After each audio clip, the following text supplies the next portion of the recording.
Hi, my name is Caroline Poland, and I am the founder and CEO of Poland and Associates Consulting. Today, I want to talk a little bit about something within our thinking patterns that can really impact our overall experience within the world. That can impact how we engage at work and learning and in our relationships, just processing information and data as a whole.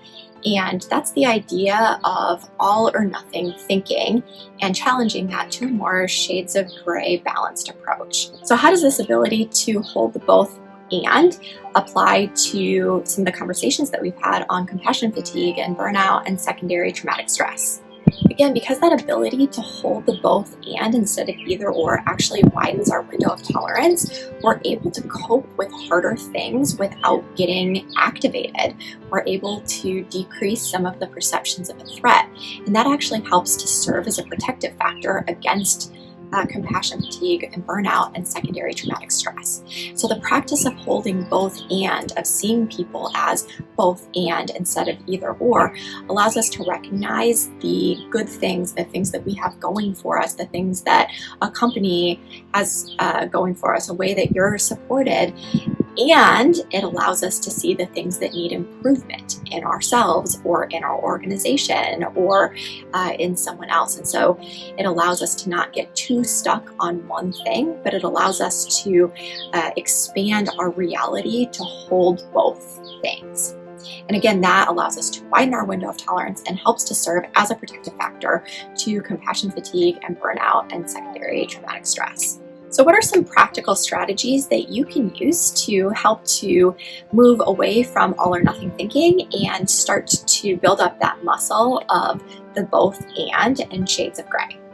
So I've talked in other videos about a thought record, and a thought record would be a great way to tangibly practice this in a way that is external from your body, where you can write it down and see that. And I will link that thought record below, and you can actually try to walk yourself through that process of thought changing there. Another way to do this is watching how you label other people or yourself.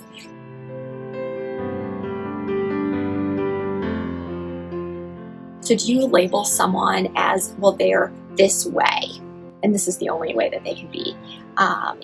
Or watching yourself and just saying, well, I'm a failure. I am a horrible person because of this. And those things are often part of that inner critic part of us that kind of chips away at us and actually serves, again, as a perception of a threat. So being able to watch some of those ways that you talk about yourself and then come to a more balanced approach with a both and instead of either or will allow you to not only have grace for yourself, but will also allow you to hold multiple parts of yourself as true. And that makes us feel less chaotic and gives us a realistic view of ourselves or other people. And once we have a realistic view, now we can move forward with that in a healthy way.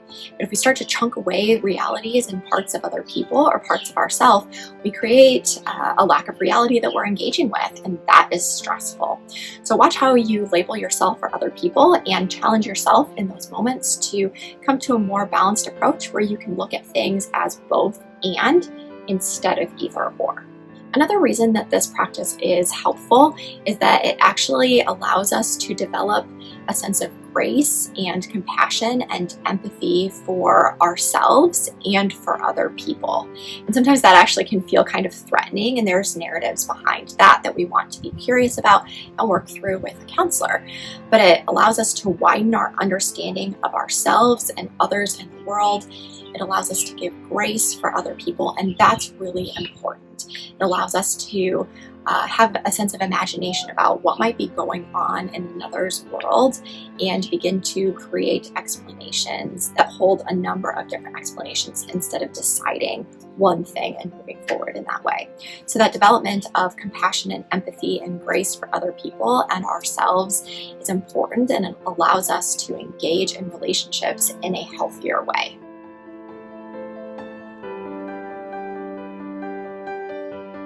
You can find me on Facebook and Instagram at Poland & Associates, and my website, polandandassociates.com. And make sure that you subscribe to this channel so that you don't miss out on future videos.